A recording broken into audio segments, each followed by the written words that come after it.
Thank you, Stephen. Okay, I'm calling to order the Finance Committee meeting on Thursday, April 10th at 4 p.m. It is remote participation via Zoom. That's the call to order. And with that, I will do a roll call. Rob? Here. Peter? Here. Jill? Here. Joe? Here. Myself here. Okay, thank you. May I have an approval of the agenda? So moved. Second. Okay. Okay. Made by Jill, seconded by Peter. Again, roll call. Rob? Aye. Peter?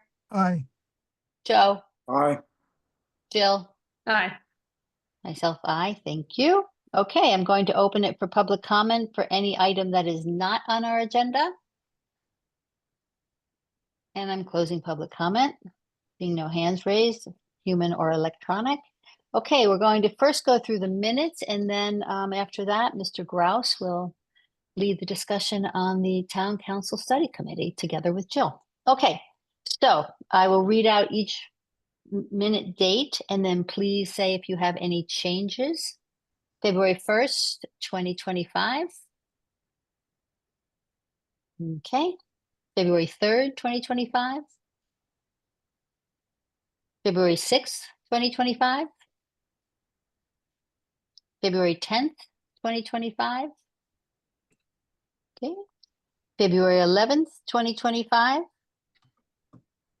I had one small change to that, which was that on Article 26, Joanna was recused, and we wanted that reflected in the minutes. February 18th, 2025. February 20th, 2025. March 4th, 2025. March 6th, 2025. March 10th, 2025. I had one small change under Articles 103 and 104. We were missing the word take after moving. It said moving no action, and it should have been moving take no action. March 11th, 2025. March 13th, 2025. March 2025.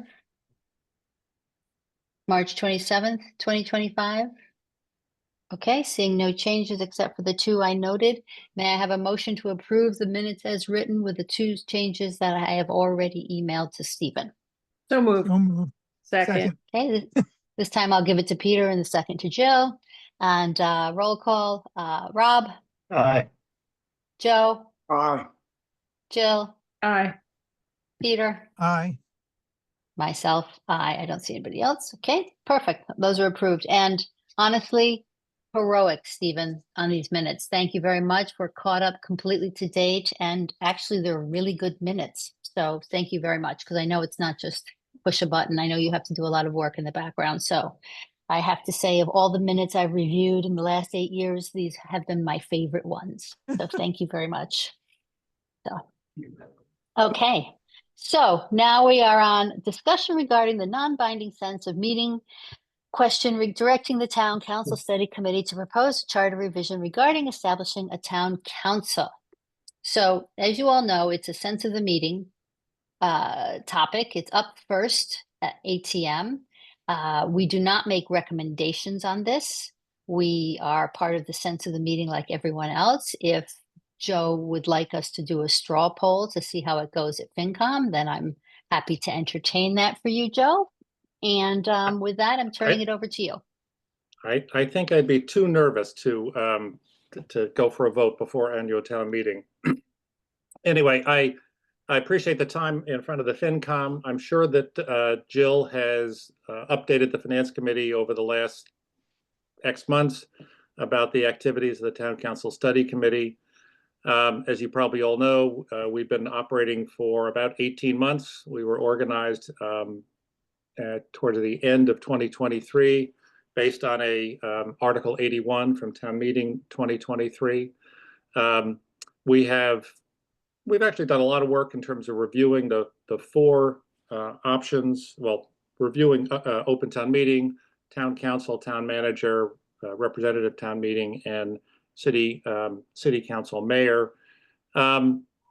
we reviewed all those. We took a vote back in, I want to say June of 2024, where we sort of decided to stay with our primary charter, which was to sort of stick to the idea of converting to town council, town manager. And for the past, I guess, 8 or 9 months, we've basically spent our time on composing a draft charter for the town and a draft charter for the county, Nantucket County, that are fundamentally about done. We basically are at the point where, were it not annual town meeting and Mr. Giorgio and the folks from KP, and as well as Libby and all the rest of you are super busy on town meeting, we're sort of at the point where we think our job is basically done. We were going to turn it over to Libby and to KP Law to review these documents, probably do that after town meeting. The non-binding vote that is the first item on the agenda for town meeting, as well as a virtually identical language is on the town election ballot, was really at the suggestion of the select board. I don't remember how many months ago, but we were sort of talking about where this might go, what sort of how the vote may work out, and one of the members of the select board suggested, gee, why don't you sort of do a straw poll? Might even have, candidly, John, maybe you brought it up. I just don't remember. But so we have this non-binding vote on the warrant, and I'm looking forward to, and I think our committee's looking forward to, getting a perspective on how that universe of town residents and voters react to the idea of converting to I a cleared town on council, that, as well as obviously there's a different universe of participants, voters for the ballot, generally 2 to 3 times as large as town meeting, and I'm sort of curious how that vote may come out. I guess the last thing I would mention is we are having our first of 3 information sessions tonight at the community room. There's another one for Saturday morning, and then a small, what I expect will be a smaller group at the Athenaeum on Monday evening, giving voters the opportunity to come in and hear what we have to say, ask questions about why we think it's a good idea, what the characteristics of the town council government might be. And we'll sort of do our best to communicate what we think are the positives of a town meeting form of government and why we think it may be a big positive for Nantucket going forward. With that, Denise, I don't have anything in particular that I can think of that I wanted to say, but maybe if any of the members of the Finance Committee have any questions, I'd be happy to handle them. Thank you, Joe. Does anybody, Jill, before we turn it over to questions for the committee, is there anything else you want to add? Because you were actively involved in the. We can wait for questions. I mean, if. Okay. Yeah. Okay, thank you. Is there any questions from the committee for Joe or Jill? Joe, I have one. What's the current headcount of the town council that's going to be proposed or suggested? There are 9 voting members, 2 of whom are, well, all of whom have been appointed by the select board. Jill is the representative of the Finance Committee. Tom Dixon is the representative of the select board. We also have a non-voting member who is a representative of the Association of Non-Voting Taxpayers. And then there are a couple of alternates that sort of drop in and out. Jeremy is Jill's alternate. Can't think, I've gone blank on the other fellow's name, so. Kelly. Malcolm, well, and Malcolm McCall, that's right, I was saying, yeah. Thank And you. then another representative of the, there's a alternate for Donna, who's a representative of the non-voting taxpayers, Pamela Suon, who comes to some of the meetings as well, so. And the proposed town council will have how many members? Or The proposed town council, we're proposing 9 members with rolling 3-year terms. If you look out at the other 13 communities in the state that have town council, town manager forms, I would say the sweet spot seems to be 7 to 9 councilors. There are a couple with a few more, there are a couple with less. I think that the town council committee sort of liked the symmetry, if you will, of having 9 where you have 3 rolling off every year. Mhm. And that was pretty much I think the issue that drove that decision. One unusual thing, and curious what the Finance Committee thinks about this, and actually, and Brian, is a lot of the members of the committee felt very strongly that we need to recognize how hard select board members work, and obviously we can't predict whether this change will actually happen, but we felt that given that the select board works virtually full-time jobs, and we're looking to attract people to take what will be, in some sense, more responsible and certainly having more decision-making power kind of positions, we're proposing stipends for the town council members of $40,000 a year for the regular members, and $50,000 a year for the president or the chairperson. We're calling it a president of the town council. Those are dramatically large stipends, except for the group of about 30 mayor city council communities in the state where those particular, both the mayors and the members of city councils of these larger communities are paid more than $40,000 a year. But in terms of most of the rest of the towns, it's a big number. So we'll see how people react. Thanks. Joanne, I'm going to call on you, and then I'm going to go dark and quiet for a minute because I have my internet's unstable. So I'm going to go hang out in the cellar close to the router. How exciting. Thank you, Denise. Joe, I just have a couple of, I mean, we as a group obviously haven't gotten to speak with you yet, but I would love to know from your perspective, like, just give me 2 pros and 2 cons from having sat through this for all this time. I'd love to hear that from you. I mean, the principal pros, if you will, are efficiency and effectiveness, because town council form of government operates continuously throughout the year, whereas open town meeting, and for that matter, representative town meeting, and I've heard sort of flowing around the community that there's some people have said, well, gee, why didn't you just consider going from open town meeting to representative town meeting? But the biggest benefit is that they're continuously operating legislative bodies, and issues that the town is dealing with, financial issues, zoning issues, emergencies that come up, can be dealt with very quickly, and you don't have to wait whatever the time frame is, 6 or 9 months for the next town meeting. Clearly, one of the negatives that people have pointed to is open town meeting is a direct form of democracy. People get to gather and discuss, although they don't deliberate in an open town meeting, but you can certainly discuss it and argue. But under a town council, you're dealing with a representative form of government. So 9 individuals in our model end up having the sort of the power, if you will, to make a lot of big decisions. I would argue that those nine politicians who become the town council had better listen very carefully to their constituents, or they're not going to be in those jobs for very long. Like any other political system, you have to listen to your constituents. You have to understand what their issues are. And I think you've got to sort of manage the town in that direction. And if you don't, someone else is going to get elected in your seat. And I think that's really what makes this a more flexible and I think personally a more responsive form of local government. Is that fair?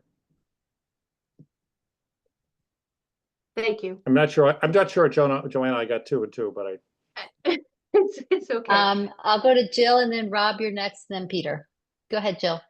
Joanne, if I could just follow up on that, what I wanted to add to what Joe said is, and this could be a pro or con, depending on how you look at it.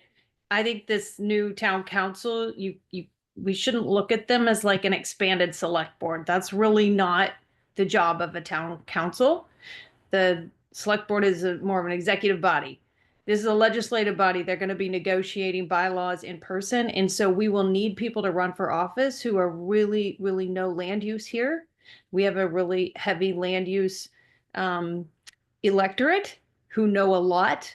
And this body will kind of be more of a merging between the select board and the planning board, in my view, in terms of who might run for office. We obviously don't know who would run, but I would hope that they would have quite a bit of land use knowledge in addition to just being passionate about Nantucket and interested in writing laws and executing them. But really, I think you're going to see more people who would run for planning board and select board running for this position, because it's quite different than being on the select board.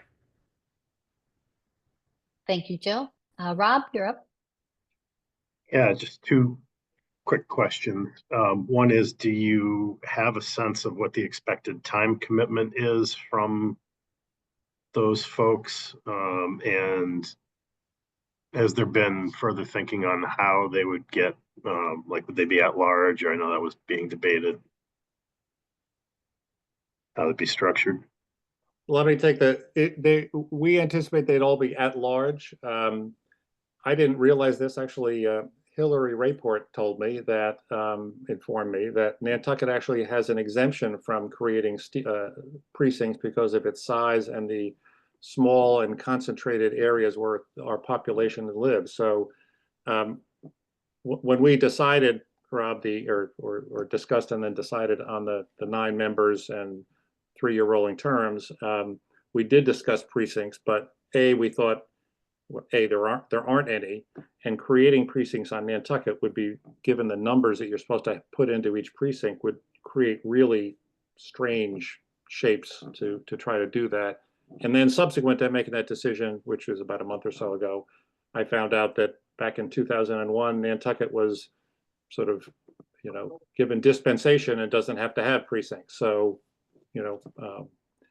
that's sort of the way we're going to go on that. I'm sorry, and your first part of your question? Just what the expected time commitment is of these folks who we'd be electing to serve. Well, I think that all of us on the town council committee, and one of our members, as I mentioned, is Tom Dixon, a select board member, and he has been a terrific resource to us to talk about how much time he spends as the select board member. Now, it isn't exactly a full-time job, but it is an incredible demand on his time, 7 days a week, 24 hours a day. And I would expect that town councilors would be the same or worse or more. And so that really feeds into the idea that if you're going to spend the time and make the commitment to your community, to Nantucket, to be a town councilor, you're going to be putting an awful lot of time, and presumably you're going to have a regular full-time job too. So I think it's a pretty big demand on someone's time, and that feeds into why even though we looked at some of these other town council, town manager towns that pay people $10,000 or $15,000, we decided, we're gonna make a statement here and go for a bigger number. So you think that expected commitment is going to limit the voices that would be potential candidates? Was that discussed at all? A lot of people in our October information sessions made that go, "Oh, Joe, how are you? We have such difficulty getting people to serve on this board and that board and this committee, and how are you going to find 9 people?" The Collins Center, which is from University of Mass, was a consultant that the town was nice enough to fund so that we had some expertise to draw on, and they looked at Nantucket's select board elections over the last 10 years, and we have almost always had 3 or 4 candidates for the 1 or 2 positions, which apparently in the state is pretty good. So I'm betting that, when we have, again, if this all happens and we actually have to recruit or hope that people pull papers to be a town councilor, I'm betting that we'll find enough. So we'll see. Thank you. Sure. Thanks, Rob. Peter? Most of my stuff's been answered, but Joe, how do you plan on morphing this into the existing select board? It's really not a morph so much as and I should step back, and John, you can correct me if I say this, John Jojo, if I say this wrong, but if whenever this is presented to a real town meeting as a article to be voted on, and we're hoping to do that in November, assuming the town still has a special town meeting, Whenever that happens, it's basically a home rule petition that in effect has to go to the legislature. That's going to be, I don't know what, a year. Who knows how quickly or if the legislature will act on that. It then has to come back to Nantucket and be placed on the ballot to be approved by the electorate again. And then you've basically got a period of time, probably another year, before it can be put into place. And there is, to answer Peter, your question directly, there's sort of a parallel process that the Collins Center has described to us, where the select board kind of continues to operate until the end of whatever fiscal year this is all teed up for. At the same time, you will have elected the 9 town councilors, some of whom can be select board members, can run for those seats. And on June 30th of whatever year that turns out to be, select board goes forward, and the town council goes forward, and the select board ceases to exist. I hope I described, John, I hope I described that reasonably accurately, but that's. No, So you're planning that sounds to, good. I'm sorry? I said that sounds like a good explanation. I do think it's not likely that you're going to have a ballot question to approve a charter before at the very earliest, the 2027 annual town election. Yeah, I would agree with that. I don't really, again, I'm hoping we can get this in on the November special town meeting. We'll see how that all plays out. But yeah, I agree with you, John. I think we're talking at 2 or 3 years before it all sort of flows through. Joe, I was under the impression at first that you were going to morph the existing select board into the council. Is it wise to just clear it out and basically have nobody with any experience, 9 people getting paid a lot of money, running the town Well, without having some experience? Yeah, you're correct that early on we thought we were going to be able to sort of have the 5 sitting select board members kind of be grandfathered into seats on the town council. That apparently is not something you can do. But those 5 individuals are free to, as they're approaching sort of the end, if you will, the end date of select board, they can put their name in the hat and run for town council seats. And so you'd be sort of in this parallel thing, they'd be kind of waiting in the wing as you hit the end of the select board, and then they go forward as the legislative body. Thank you. Okay. Any other questions for Joe? I can imagine it was quite interesting work. Well, yeah, Yeah. It is again, we were very fortunate to have the Collins Center, and I have to say a great thanks to Libby and Brian and the select board, who funded us to the tune of about $40,000 of consulting fees. They were terrifically helpful. They've done a lot of these conversions around the state, and we're sort of kept us guided in terms of here's the data, here's the information, all in one place for us. So it made our jobs easier in terms of gathering information about how other towns who have done this, how other communities who've considered a conversion have, how it's played out. So certainly our committee, I think, feels very comfortable that it would be a plus for Nantucket. I know that there's a lot of people who feel very sentimental about open town meeting, but again, personally, we're a $300 million enterprise, and I think that having two legislative sessions a year just isn't enough. But we'll see. Thank you, Joe. Okay, Jill, go You're very ahead. welcome. You can't leave yet. Jill's going to talk. Yeah, well, no, I want to thank Joe for all he did, because it's not really so easy to talk about the charter, because it's such a big document, actually. And even though we're limited in what we can do, everybody has their little pet thing they want to talk about. So Joe did a really good job of kind of just keeping the main thing. And I really want to thank him because it's not easy. I want to sit around and talk about the tree advisory committee if I could for an hour, but that's what was fun. You got to explore all those things. It was really interesting work, and I want to thank FinCom for letting me be the representative on it. I loved it. I think it's my favorite thing I've done. Okay, then. Denise, if I can Go make ahead. one last little, Sure, it's not a of promotional course. comment, but one strategy, and Jill will recall this. One thing we've done is, this is the town charter is a big, complicated document. There are probably still plenty of little dangling issues that we haven't quite nailed down. But our strategy all along has been to, as best we can, keep all of the administrative, organizational committees, councils, we try to make as few changes with the way the town operates, other than kind of unplugging select board, if you will, and plugging in town council as the legislative body. So, we didn't want to get into debates with people about, why did you change this committee to be appointed and that committee to be elected? We're trying to keep everything as close to the way Nantucket operates as we can, other than obviously a big change going to town council. So thank you. And we'll see at town meeting, Joe, as you and I always say, if the turkeys will vote for Thanksgiving. I'm hoping. Unfortunately, as Jill knows, I'm not going to be there, but I will be watching the news breathlessly to see how the vote goes. So anyway. Thanks I again, just Joe. say Nice one to more- see you.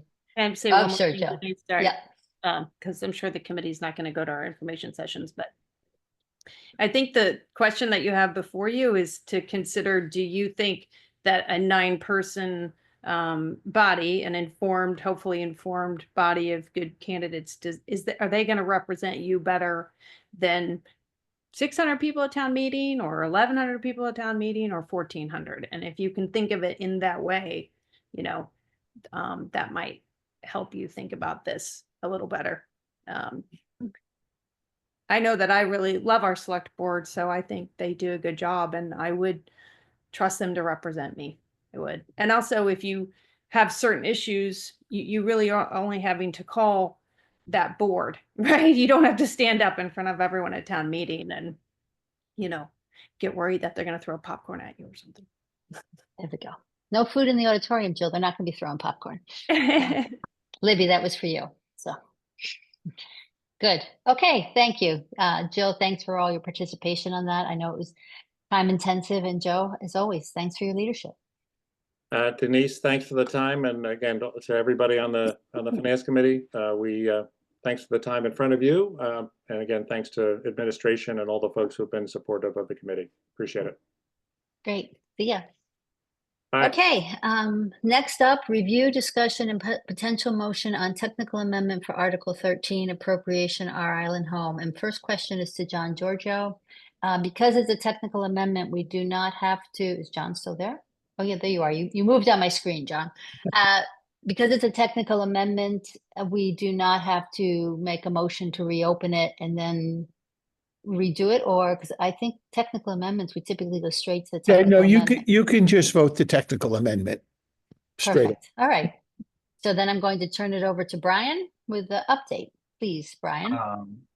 Thank you, Madam Chair. So as you're aware, Madam Chair, we gave a presentation to the select board yesterday. So we do have John Lemieux and the rest of the project presentation, or you just want us to put the technical amendment up and we'll take you through that. And if members have questions from there, we can do that. I'll do it however you would like and the committee would like, Madam Chair. Okay. Committee, show of hands, start with a technical amendment. Yes, do this. Or 1, 2, 3. Okay. So you're on technical amendment. Okay. So I think Stephen will put that up for me, Madam Chair.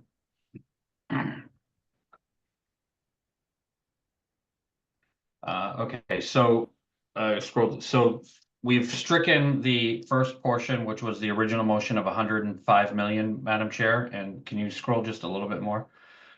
Okay, thank you, Stephen. So to the committee yesterday, Lemieux from Vertex and Craig Piper and the project team presented to the board, as I mentioned, the delta between the total project cost, now that the guaranteed maximum contract, now that we know the pricing, and everything can be included, is $125,892,000. That is a netting out the 8.5 million. The total project cost is $134 million. In Article 13, we're proposing raising $125,392,000 as noted there. And I'll walk you through how we're proposing to raise that in this technical amendment. As we discussed last night, we're proposing raising $1,500,000 to be transferred from sewer retained earnings. And the reason for that to the committee is because, as the committee recalls, there is some housing that will be moved from Sherburne Commons site to Hillside down by the sewer treatment plant. And in discussion with town administration, we felt it was appropriate, since it would likely potentially be utilized by sewer employees, that we transfer some from retained earnings. They have a little over 3.3 million, and we were comfortable with this recommendation.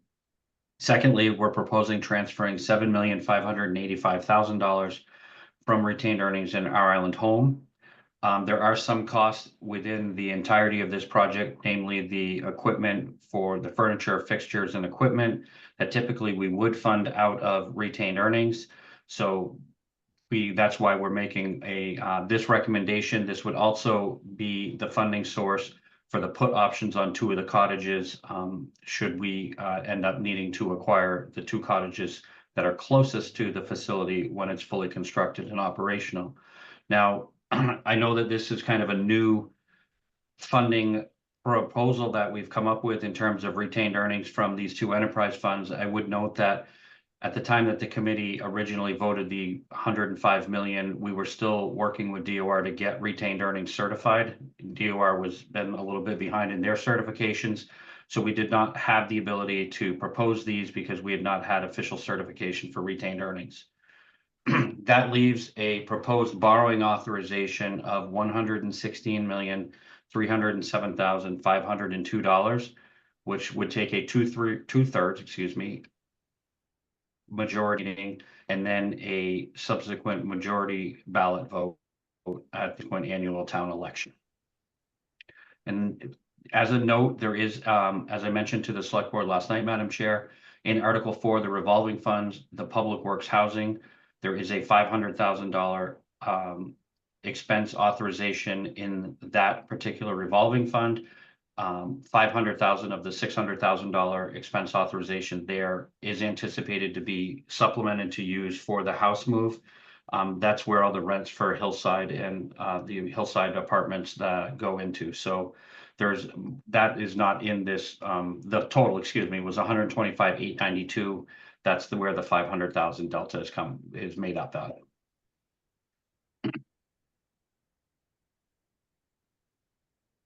Questions for Brian? Rob? Brian, what does that revised number do to the annual debt service? How much does it change by? When we factor everything in, the total borrowing, as before with the 112 included, the 8.5 million, the total borrowing would be 123 million for the total project, because we have already borrowed 1 million of the previously authorized 8.5. So the previous estimate was $281 to the tax impact to the average year-round single-family home eligible for the residential exemption. I will tell you the bond market is in turmoil, so it's taken Hilltop and myself pretty much 3 straight days to get to some reasonable calculation. We made some modifications, and the increase would be $23. So that increase would go from 281 to 304. Got it. Thank you. Joe? And what is the incremental deficit to the 14.5-ish million that by virtue of the change in the amount of the financing? The incremental deficit or incremental change in the first year would be roughly $750,000 because we've changed the structure of the financing. So it would add about $750,000 in the first year to the 14.5 million that we were estimating for that deficit, Joe. And after that, 1.5 million-ish? I don't recall every year off the top of my head, but it runs out to probably close to roughly the same because we've done a level payment methodology with the debt service schedule, so it should stay relatively constant at between 750 to 800,000 a year increase on top of the addition to what was done before. Thank you. Peter? Yeah, I just want to add, there's contingencies in here, $4.5 million for tariffs, as well as an additional, I don't know, $5 million for cost overrides. So there's money that can come back as this goes forward based on things happening. And who the heck knows whether we're going to have tariffs or not going to have tariffs. So we need to be prepared for that. It's included. Thank you, Peter. Jill? So what's, this isn't printed in the warrant though, right, Brian? Through the That chair. is correct. This would be a technical amendment that would get shown on the screen at the annual town meeting. That's correct. Thing. And Brian, I didn't get a chance to see the select board meeting because I was off island and didn't have a chance today. What was the general discussion at the select board? Or I could ask Dawn to jump in. I think Dawn's on the call. I can't see everybody right this minute. I think that select board member will take much of that question, Madam Chair. Lost you, Brian. Sorry. Go ahead. I think select board member would be better to answer the question about the discussion between. Can't I- hear him. Sorry, I can't hear. You're a little fuzzy, Brian. Completely breaking. Brian, you've gone fuzzy, but we're going to Dawn. That's He's what I asking understood. Don to talk to. Hi, Dawn. Thanks. Hi. Hi, Dawn. Hi. Well, the general discussion was kind of went over all of the details of the whole budget. John Lemieux did a great job talking about all of the housing components and the additional money we're giving to Sherburne Commons for the additional impact on their land, or our land, but their Orland. leased land.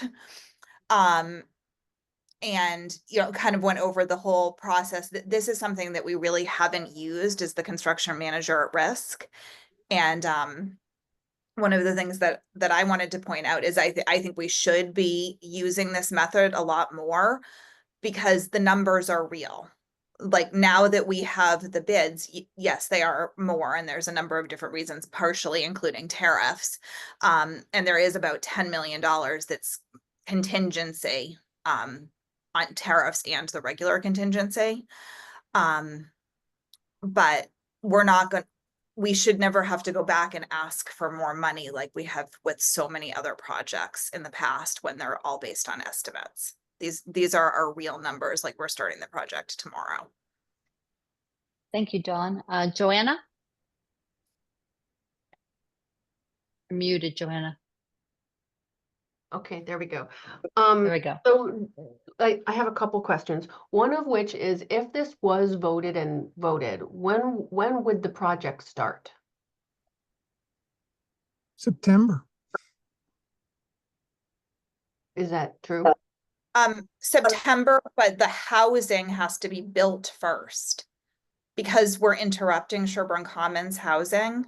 Okay, There's multiple steps here. The housing needs to be built, the tenants moved, then the 2 duplexes, which include 16 bedrooms, will be moved to this the sewer treatment plant for town employee housing. Then the island home starts. But Denise, John. Yes. Yep, I saw John raise his hand. John, if you want to, thank you for being here. If you want to jump in on that, please. Of course. Good afternoon, everybody. And just to be clear, if the project passes both votes, a contract would be signed immediately or an amendment would be signed because Consigli is already your construction manager. What we would do then, it would be September before you started to see activities happening. And as Dawn said, they would be related to the movement of the houses, but be aware that the work starts, the submittal process, all of the behind the scene work starts happening. So it's really almost immediate because your team is all together. You just might not see anything, quote unquote, construction work until we get to fall. And then the time it takes to finish, so is this like a 2-year runway, a 3-year runway? 2 That's years. correct. It's a 24-month duration is what we have, what we've calculated, I believe 26 actually, from execution of the GMP amendment to kind of completion of all of those items. And then my next question is, how could this plan change if there was fundraising involved? I know that there's been a 501c3 formed, and I'd like to understand what impact that would have on this. How does that work? Who's in charge? Is there like a plan? That John Giorgio, I think I'll go to you on that first and then see if Dawn or Brian want to jump in, or Libby. John? Libby, is it okay if I try to take this, or do you want to do it? I'll start and then you can fill in. So Okay. the fundraising is typically not a municipal activity. Yes. Typically with a project like this, there would be a nonprofit arm that would do fundraising, outreach, things of that nature. And the Friends of Our Island Home is, I guess, arguably more or less serving in that role to some extent. They have gone to the Community Foundation of Nantucket and set up a fund and are starting to do outreach for donations. Ultimately, if the project gets all of its approvals and fundraising and donations are made, the price tag of the project would be offset by the donations. I think it's as simple as that. And we're helping a little bit with respect to naming opportunities and things of that nature, but the town is not actively doing any fundraising. We are restricted by campaign finance laws to use taxpayer funds to do fundraising and other outreach associated with ballot questions. Okay. John, feel free to add to that. Yeah, so when the day after the election, assuming that both are successful, the town will have the appropriated amount in order to execute final contracts. And the requirement is that we have an appropriation sufficient to meet the contractual obligations. And so the borrowing authorization gives us that authority, and the contracts can be executed, or the contract can be executed. Should fundraising prove, well, I'm sure there will be some money raised, but depending upon how much money is raised, that money, it's the town's obligation to pay for this project. We have the contract with Concili, right?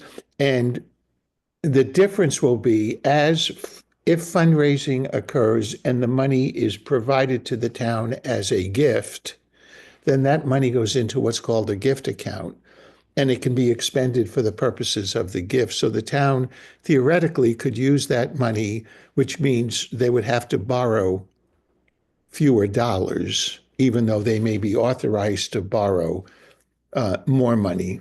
In fact, you would not borrow. The amount you're going to be borrowing will be offset by the amount of the gifts that the town ultimately receives. Okay, well, Thank you, John. that's sort of helpful with the context of my next question, which is what if at some point in the next 2 years, taxpayers decided, or it was recommended, that we should sell our island home, the property, and apply the proceeds of that to this project? I mean, can those types of things still happen while we are involved with proceeding with the project? Go ahead, John. I can take that. Yeah. So, Joanna, in that circumstance, if you sell the existing Our Island home, the proceeds from that sale have to first be used to offset any debt on that property. I don't think there's any outstanding debt, but assuming you pay off that debt, the balance would go into what's called a sinking fund, and can only be, it has to be appropriated by town meeting, essentially for any purpose for which the town is authorized to borrow. I believe it's for a term of 5 years or more. And let's assume, I'm just going to make up this number. Let's assume that you net $10 million in that sale. Town meeting could appropriate that money towards the cost of this project, which would have the impact again of reducing the actual amount of debt the town would have to win. Okay. Thank you. I think the last thing I wanted to talk about, again, back to the idea of the fundraising. I'm curious to know if anybody on this call feels that there could be meaningful fundraising towards this project. And when I say that, let's say $25 million or more. Do people on this call feel that that's a realistic idea? Joanna, Anybody? Peter, you want to, Yeah, do you have any insight into that? don't have a lot of insight into it. You know, obviously this is a more difficult fundraise than the hospital. The hospital affects the summer people. This really doesn't affect the summer people in many ways. So it's going to be a tougher fundraise. We don't have any idea how much. I mean, it's really not the committee's purview. It's really the Friends of Our Island Home. Mhm. But you know, we don't know where it stands. We don't know if somebody's going to step up and make a $10 million contribution or whatever. The thing that's amazing about Our Island Home is every single person or family member who had a person in Our Island Home talks about how great the service was, how great they were taken care of, despite the crappy building they're in. And so perhaps that'll come back to play. We don't know. Thank you, Peter. Okay, Joanna, you all set? I'm all set. Thank you. Okay, Peter, you're up next. Yeah, I just wanted to add, you know, one thing that's not advertised very well is we are adding a bunch of bedrooms for town employees through this thing. We're going to move the old Sherburne Commons staff housing down to the sewer beds. We're going to use that for employee housing. I think that's like 20 beds, Dawn? It should be 22 in total, Peter, with the 22? And then with the cottages. And then if we get the put option, I've exercised the put option on the cottages, that's going to also add, I don't know, 6 or 7 bedrooms. So, you know, this is a lot of additional housing that comes out of it. It's included in the price. Thank you, Peter.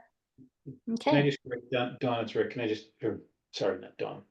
Denise, it's Rick. It's 22 bedrooms in total, 16 from the housing that is currently there. And then if we acquired the 2 cottages, that's another 6 bedrooms. So 22 bedrooms. That's the total. thank you, Rick. Joe? My question is there a plan B? Has anybody thought about what happens if the voters say no? Libby, I'll start, or Dawn, go ahead. Dawn, go ahead. Do you want me to answer that? Yes, Libby please. nodded yes. The unfortunate plan B, Joe, is that we will start moving towards what it looks like to close down the facility. But has anybody thought about it? Has anybody gamed it out? Joe, I don't know what more there really is to think about, but we have thought about it quite a bit. And as Don said, the eventual plan would be a shutdown. However, it wouldn't happen immediately.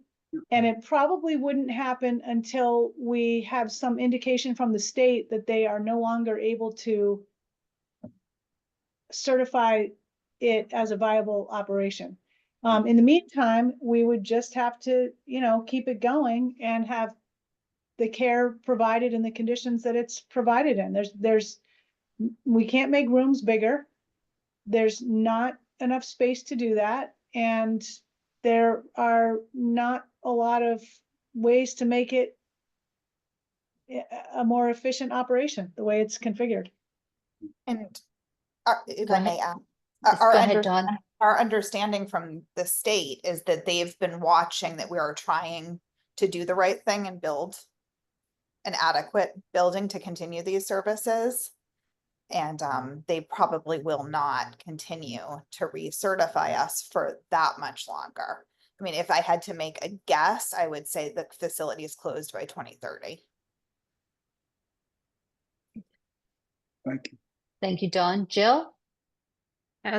Libby, have you ever gotten letters from the state indicating a date for closure? No, we have not. I'm sorry, Joe, did you have any more questions? I forgot to ask if you had follow-up. No, that's fine. Okay. I just think it's something that we asked when we did the review of the budget.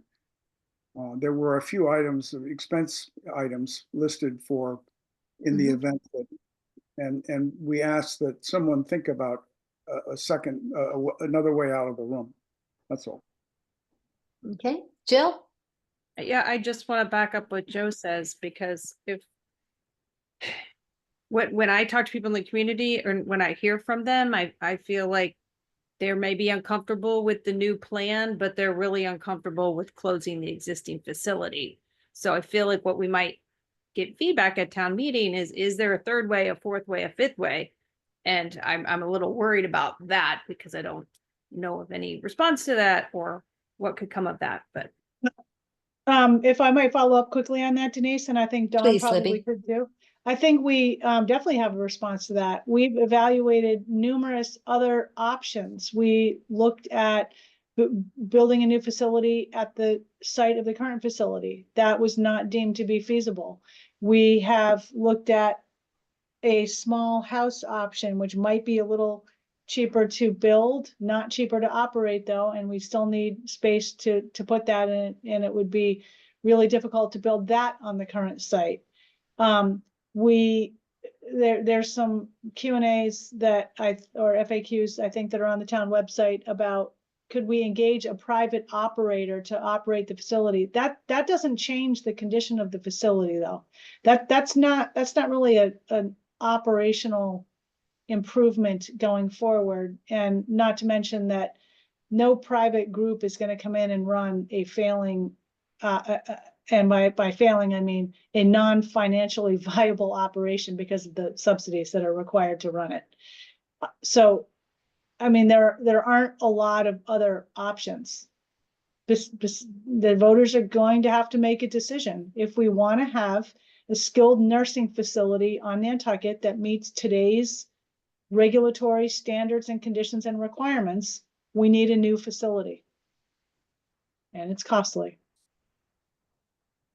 Thank you, Libby. Dawn, did you want to add anything before I go back to Joanna? I think Libby covered it. Okay, thank you. And Dawn, I have to say, because you're standing in front of a fan, it looks like you've got like a flower going around your head, so. Oh, well, that's good. Exactly. Joanna?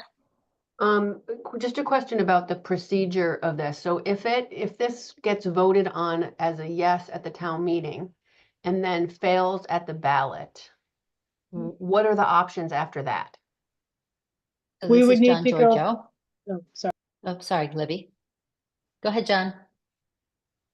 I'll defer. Well, what I was going to say is under the law, because this appropriation is contingent on the passage of a debt exclusion, you would have until September 15th to call for another ballot question. Now, there's the reverse, Jill, that could also happen, which is it fails at town meeting because it requires a 2/3 vote, and then but it passes at the ballot at the annual election. And if that scenario were to occur, the select board or citizens could call for a special town meeting. There's no precise number of days in which that has to happen. But as long as town meeting approved an appropriation that's the same project that was approved at the ballot in May, then you would fulfill all of the legislative requirements and you could move forward. Okay, thank you. So my follow-up, so my follow-up question to that would be for, we now have a fixed price construction risk contract that if it passes at both, we get signed. Let's say it fails at town meeting, passes at the ballot. Would that pricing still be valid for the November, September, October special town meeting? Or are we going to then have to renegotiate that contract and therefore the number would be different again? John, I'll call on you. This number is good for this town meeting. 6 months in Okay. this construction market is worth a couple of percent. So it's likely $2 million, I would say, if you wait 6 months, just from simple escalation at about 5% a year, 4% a year right now. 2% of 100 million is another couple of $1 million. And it would be a complete rebid process. I would say that initially, if you listened to the meeting last night, that our trade bids, despite having pre-qualified a good amount of firms, we didn't get a lot of bids. And if not for the hard work of the Consigli team, we did end up with, I believe it was 122 separate subcontractor bids. But that process took about 2 months to do. We would be basically starting all over again, especially as you can imagine in these kind of crazier times. People don't, first of all, by statute, we can't make them hold their bids for too long, right? They know when they provide a number that there's a town meeting and a ballot coming.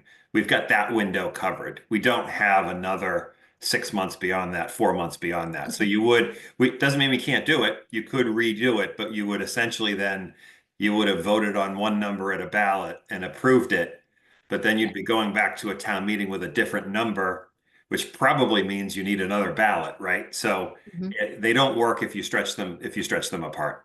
That's correct, John. It wouldn't be the same project. So assuming at a November town meeting, it did pass, you would have to call a special election, assuming the price is different, which John is indicating it likely would be.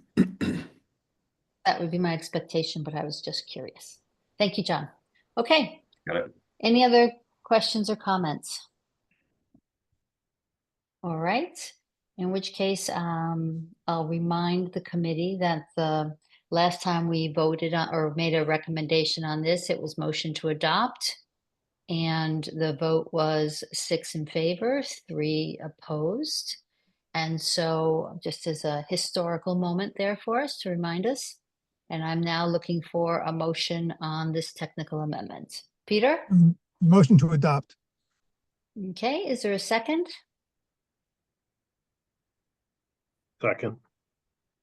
A second with Rob, okay. Any further discussions on the motion before I ask for roll call? I have a feeling I'm gonna need to write down. Aye and nay. Give me 1 second. Okay. All right. Joanna, you have a question on the motion? I just have a comment. I am worried. I mean, I'm just gonna be very direct about this. So I voted yes on the last vote we took when it was $100 million. And now we're looking at something that's $134 million, right? And that is a 30% increase inside of a month of. Oh, 125, actually. In 125. the article, it's 125, yeah. Okay, so it's But- a 25 million, it's a 25%. Yeah, 25%, yeah. Inside of a month.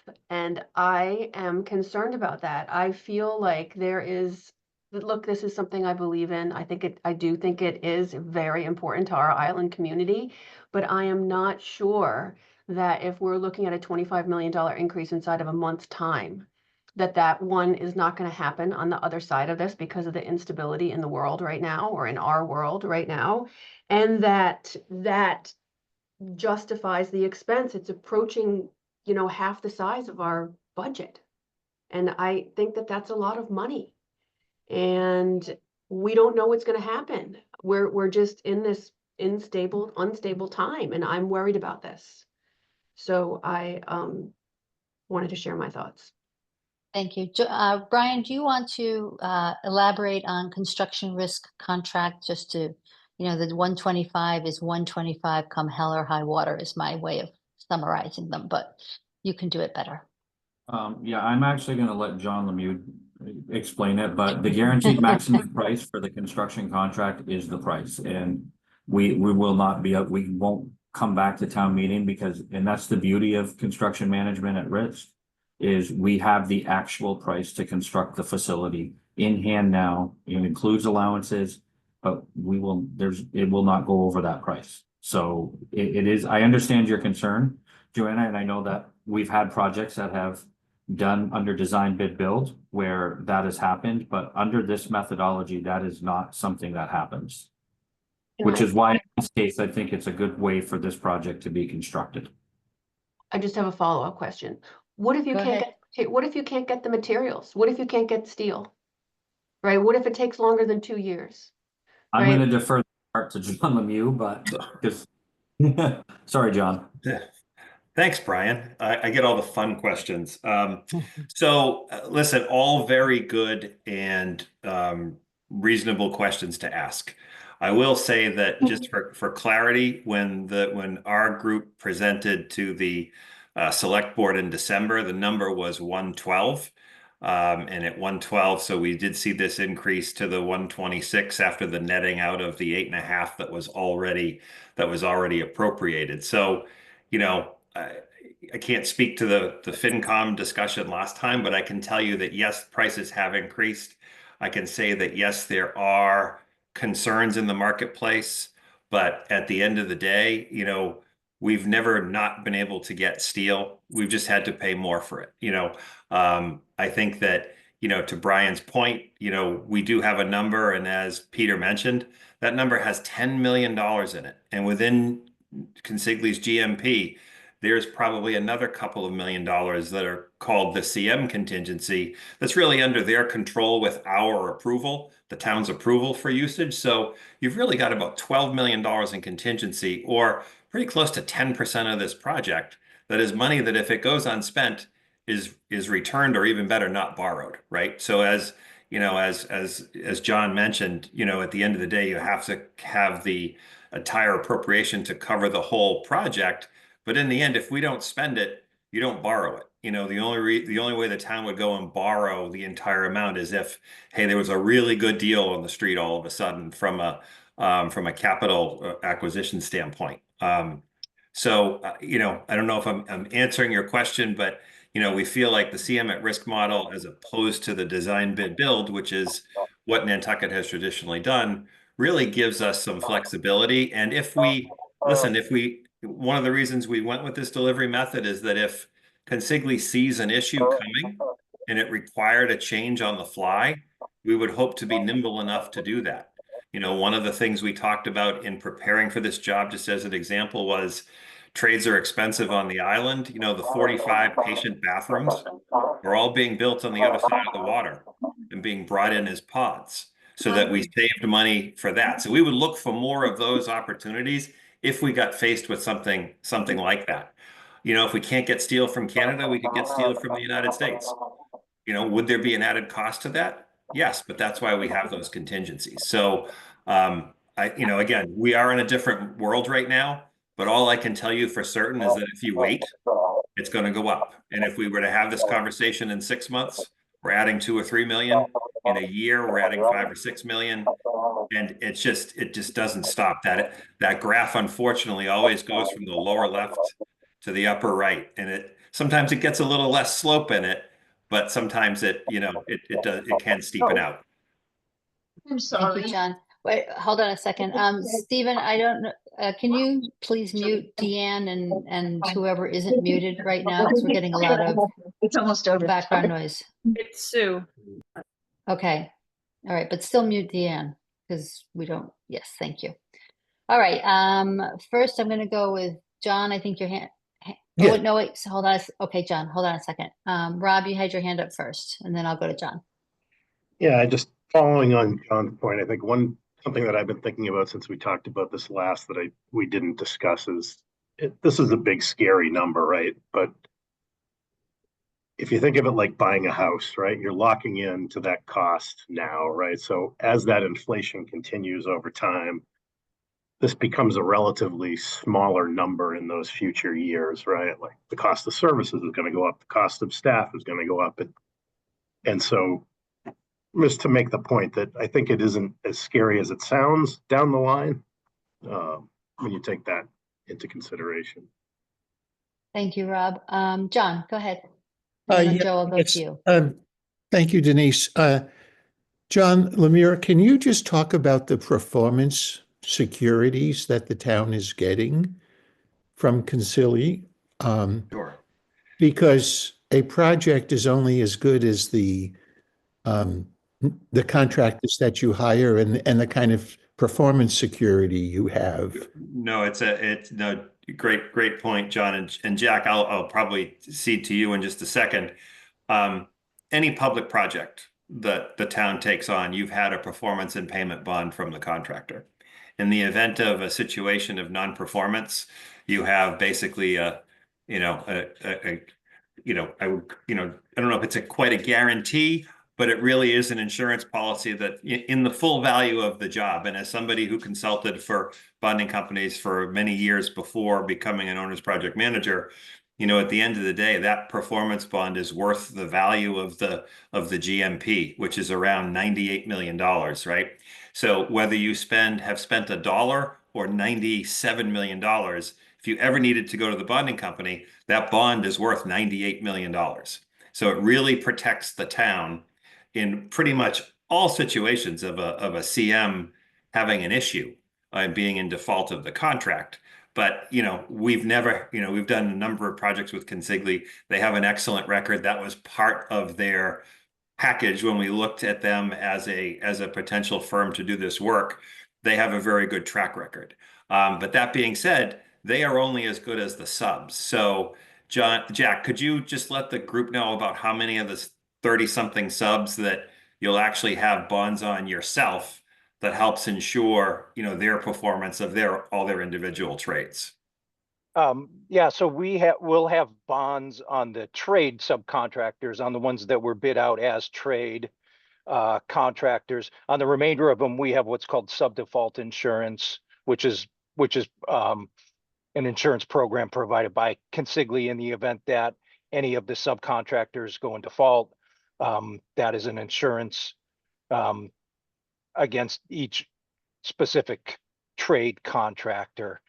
Along with that, what Consigli does, in addition to any required state certifications, Consigli has its own pre-qualification process for every subcontractor that works on the job. It involves safety, it involves financials, it involves staffing and ability to be able to complete the work. So that's kind of a process that we do across every project, not just our island home. Consigli has a whole process for pre-qualification of subs.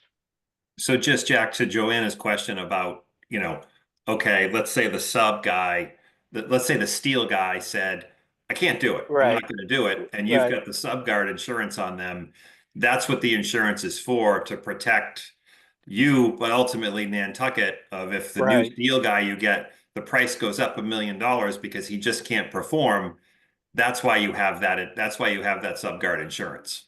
Right, correct. And in addition to that, I don't know that I would necessarily be concerned about steel, but previous history, it's more mechanical equipment and electrical gear.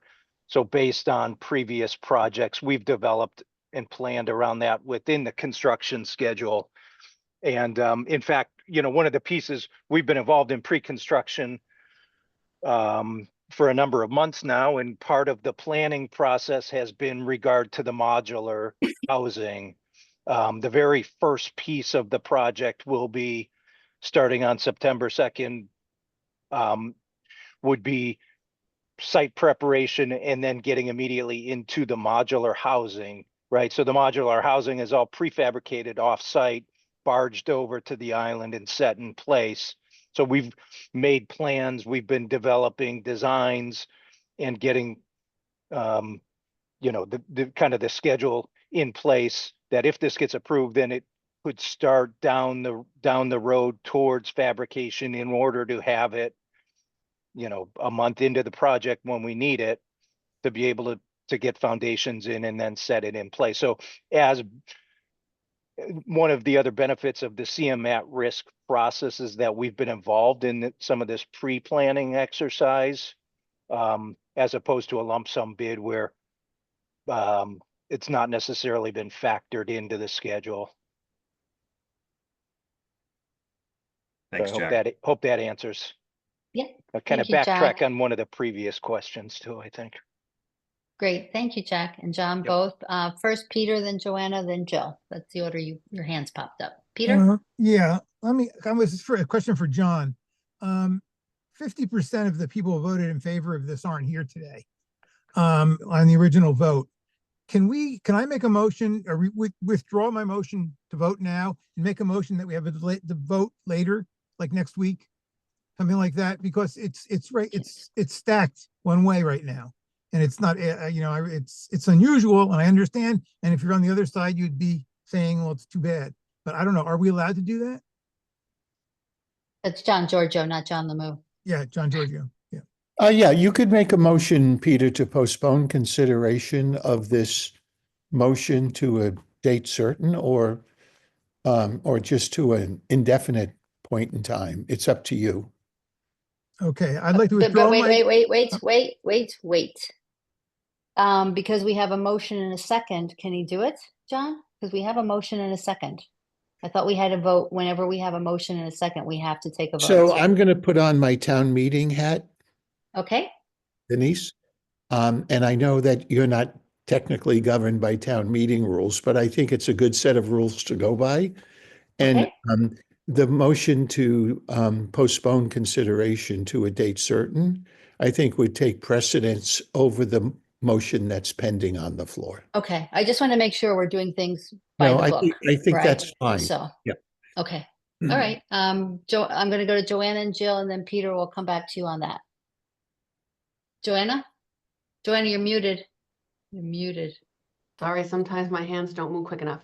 My last question really is, in terms of the materials involved in building this project, what percentage of them do you think come from China? That would be Jack. Yeah, that's a question for me. So specifically relative to China, I'm not sure I have that information. What I will say is, our team worked to develop the recommended allowance for or budget for the tariffs. And within that, what we tried to do was we tried to identify, the breakdown in material cost, an approximate breakdown, an estimate of material cost versus labor cost for every single trade. And then taking those material costs, we applied certain percentages of them to China, to Mexico, to Canada, et cetera. And then we applied basically the tariffs as they stood at the end of last week. And that's how we came up with that. It was a $4.5 million tariff recommended allowance. I do have, let me see if I can pull up my spreadsheet. So, well, let me see if I can make it simpler. Would you Yeah. say that 50% of the materials coming in for this project are coming from China or less? Less. Way less. Yeah. Okay, well, that's Yeah. where I'm going with Yeah. this. Okay, Yep. Yep. So less than 50%. Yep. Okay. Okay. And Yeah. Jill, you had your hand up before. Yeah, I just want to confirm that it sounds to me like we have a fixed bid, but the fixed bid only takes us to May 4th. Is that right? Or are you saying it's through the election, the ballot as Through the well? election. Through the election. So May 21st. Correct. Yep. Thank you. Okay. Peter, back to you.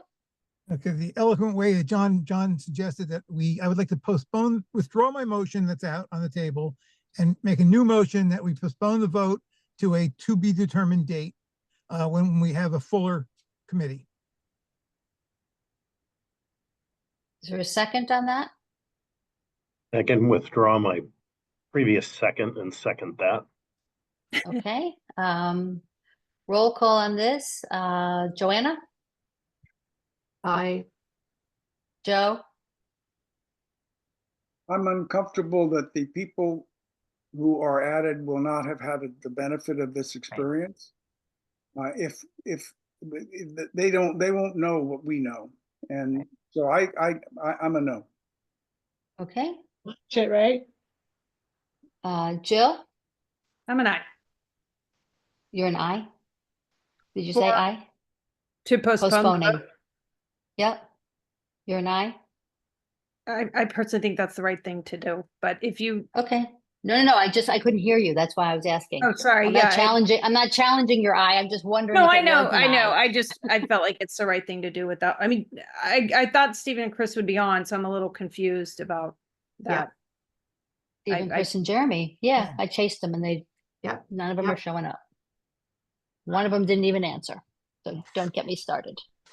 Rob, Yeah, I mean, this meeting's recorded, so they can all have the benefit of going back and listening to this. So I'm an aye. all right. Peter, Aye. and I'm an I too. So five. Okay, so now, I'll vote go ahead, aye. Joe. Yeah, I'll vote aye if they be required to watch this before they vote. Okay, so it's a conditional I with No, homework. I'm sorry, there's no such thing. I know, John. I was actually trying to make a Encourage them I'll vote to, aye. and I was trying to make a joke at this point I'm because my sorry. sense of humor Yes. is already limited, and I was just proving I still had one. So sorry, Denise. Joe is gonna go to their 3 houses and sit there and make them watch it. That's what I'm Okay. going to require. So there you go. The prerogative of the chair. That's what I'm calling it. All right. Anyway, it passes. So we will postpone it to a future date. I will work together with Brian and Libby to determine when that is, because starting Monday, I am gone until April 30th. So we're going to be doing this. Well, you can do it without me. And there you go. Because I'm not calling in for this. I can promise you that. So, yeah, I'm in the wrong time zone for having this conversation. All righty. Okay, that's that. All right, now the next one is, Brian, it's review, discussion, and potential motion on technical amendments to articles in the 2025 annual town meeting warrant. Normally, we do those the morning of town meeting, just before, and they're usually not as exciting as the one we just did. So I do think we're going to have a separate meeting, maybe May 1st or 2nd, to do this one, because I don't see this one happening in the, the typical pre-ATM time slot. Do you agree? Correct, and I don't know of any other ones none have been brought to my attention yet, Madam Chair. So as of now, we don't have any other ones. None Okay, have been brought to my attention. I don't know if any have been brought to the town manager's attention. okay. I And ju- have a feeling there's 1 or 2 zoning ones. Oh, goody. So for the people who are on this meeting right now, just so we're clear, the next time we talk about this, make sure your colleagues show up, because we're not going to do this again. Okay? So, yeah, there's only so many cats I can herd. All right. Any committee reports? Joanna? Well, I just have a comment on that. I think that, so if we're gonna schedule a meeting for Thursday, the 1st or the 2nd, is that the game plan? Well, or you could have it without me while I'm gone. No, That's also an no, option. So- I would not have voted for this. If we're gonna do this again, and that was a courtesy vote of yes, right? Then you need, the chair of our committee should be present at that meeting, and we can schedule it as such. Okay. Yeah. So, I mean, right now, probably the best thing to do is to stick it on the calendar, May 1st, Thursday. I'm looking at Libby, Brian, and Stephen, because you have the glorious task of organizing us. Or So Stephen, let's be clear. you have a meeting scheduled, the pre-town meeting for Tuesday, the 29th. I'm not here. I'm not here. I've already I'm just declined saying- that meeting. I'm just saying, it hasn't been Okay. canceled. Thank you. Tuesday the 29th at 1. Are we talking about canceling that and moving that to Thursday, May 1st at 4? Sure. Well, when Erica sent out the the invite for the 29th, I declined it. So I haven't gotten any feedback from that. Well, So, I think other people accepted it. as they So can. right, but now I'm hearing we don't want to meet without you, which is ideal. So I feel um, beloved. everybody is good with Thursday, May 1st at 4. we can do that. Does anybody happen to know when the moderators, conference is? I would imagine it's also the 29th. Ours is usually right before the moderators, but I don't know. The moderator is scheduled for the 29th at from 2 to 4. Okay, it's probably, okay, it's probably right after then. It starts at 2. So I would have to see if the moderator could meet on Thursday. So actually, I'm thinking as I'm speaking, maybe the FinCom should meet at 3 on the 1st. And the moderator meeting should be at 4. But I'm gonna have to see if she can make that. John, can you make that? Yes, All right, and that works for you, Denise? Those Yeah. times? Yep. Okay, why doesn't everybody hold that for now? And I will check that with the moderator and we'll get out a mass email about it. But we'll cancel the 29th in any event. May 1st, we're saying? We're saying Thursday, May 1st, FinCom at 3, moderators conference at 4. Jill? Denise, you leave the 17th or No, I leave the 14th. the I leave, 14th? I leave on Monday and I'm back late on the 29th. Sorry, I thought you were leaving the 17th. Okay. Yeah, it's best we not do it that week of the 21st because so many people weren't going to be on anyway.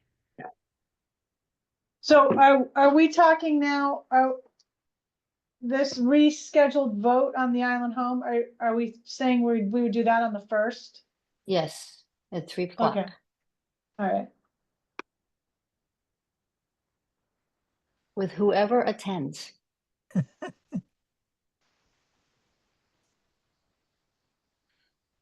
Yeah, I have to say through the chair, I'm really disappointed that they're not here. That I don't know what happened, but I'm actually really surprised. Yeah, it's me too. Would have been nice to have had this settled today, but we will do it on the May 1st. Okay, any committee reports? Yes. Joanna? So this is from the Coastal Resiliency Advisory Committee. I sent Denise a copy of a letter that we sent to Brian and Libby and the select board regarding a desire to have a conversation about ways to save money for implementing coastal resiliency projects. So I forwarded that letter to Denise. I ask that she forward it to the rest of the group, if that's okay. Yeah, I will. I haven't done it yet. Okay, I will. that's it. Thank you. Okay, perfect. Peter? I make a motion to adjourn. I'm making sure there's no more committee reports first, Peter, but thank you.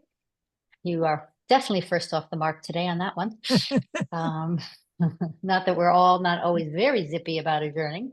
Okay, No, well, many thanks to Jack and John. Oh, John's already gone, but many thanks, John Giorgio, always a pleasure.